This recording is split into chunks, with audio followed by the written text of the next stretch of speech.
शीश महल है न कोई ताजमहल है, यादगार मोहब्बत ये प्यार का है।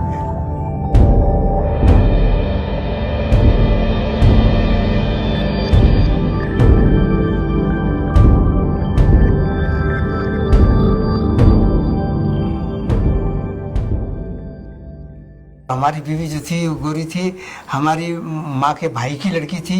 उसने देखा था तो उनका नहीं, मैं तो उसी से शादी करूँगी।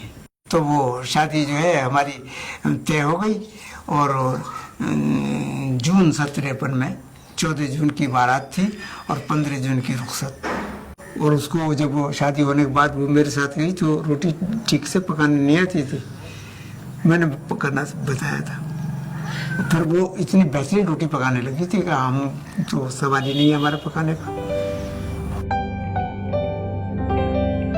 अब पढ़ने में ये था कि वो कुरान शरीफ तो घर की पढ़ी हुई थी और इसके अलावा हमारे मामू ने कहीं नहीं पढ़ाया।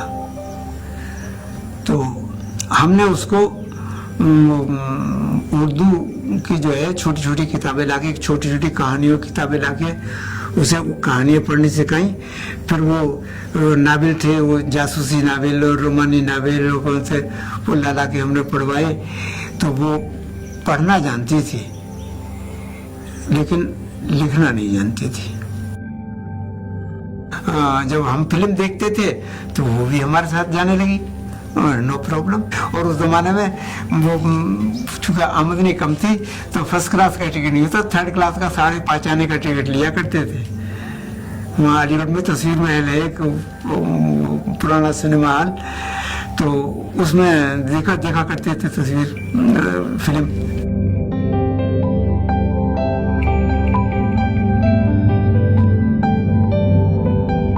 अब ये है कि भाई उनका साथ रहा और साथ हमारा हंसी खुशी कटा। कभी कोई ऐसी बात नहीं हुई जिसमें कि नज़ा हो।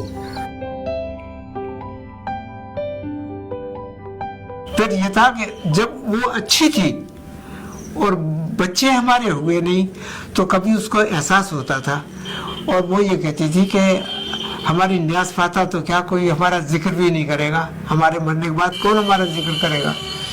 तो मैंने ये कहा कि इसी कमरे में थे, मैंने कहा कि इसी खेत में मेरे सामने अगर इंतकाल होगा तो इसी खेत में बीचों बीच में तुझको दफन करके ऐसा मकबरा बनाऊंगा कि बरसों याद रखेंगे लोग। और मैंने आज तक इसमें किसी का एक नई पाई भी नहीं लगाया है। बीबी के मरने के बाद सारे काम मैंने खुद किए। उसका कफन भी लेने के लिए मैं बाजार खुद गया।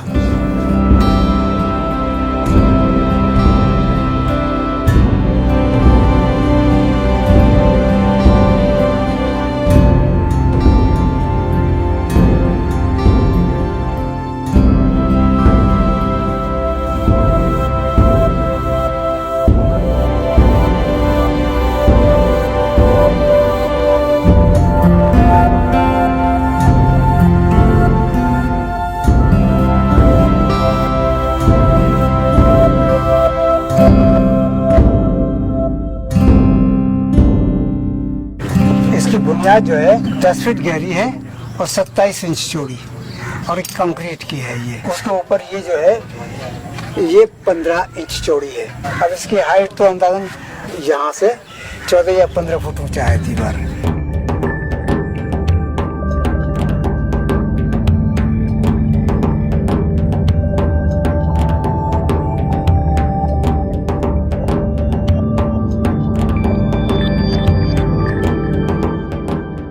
वो जो कब्र एक बनी हुई है और ढकी हुई है उससे, तो वो तो मेरी बीवी की कब्र है।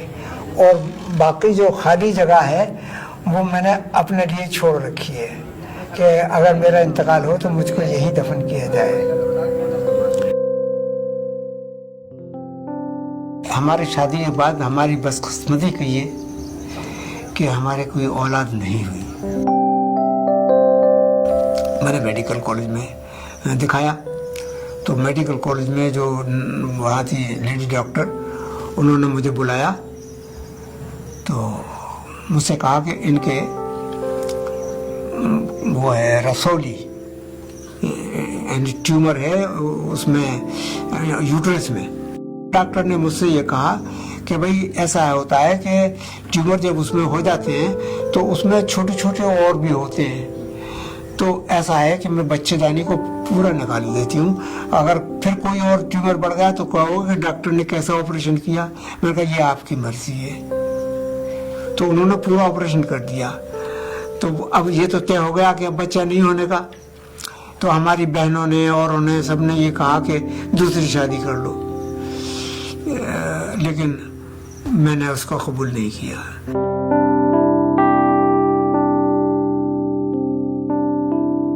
बस एक कसक दिल में रह गई कि मरने से पहले जब उसका दूसरा कैंसर हुआ गले का, उसमें बोलना बंद हो गया, तो वो कुछ कहना चाहती थी मगर हम समझ ना पाए, इशारे उसके समझ ना पाए, जबान से वो कह ना पाई। बस यही कसक है अपने दिल में कि वो क्या कहती थी। मेरे नाखुदा मेरे राह पर, मेरे रहनुमा मेरे हम सफर, लगे जहां से है तू अजीज तर, तू कहाँ गया मुझे छोड़कर, मेरे शीशे दिल को तोड़कर, तू कहाँ गया मुझे छोड़कर।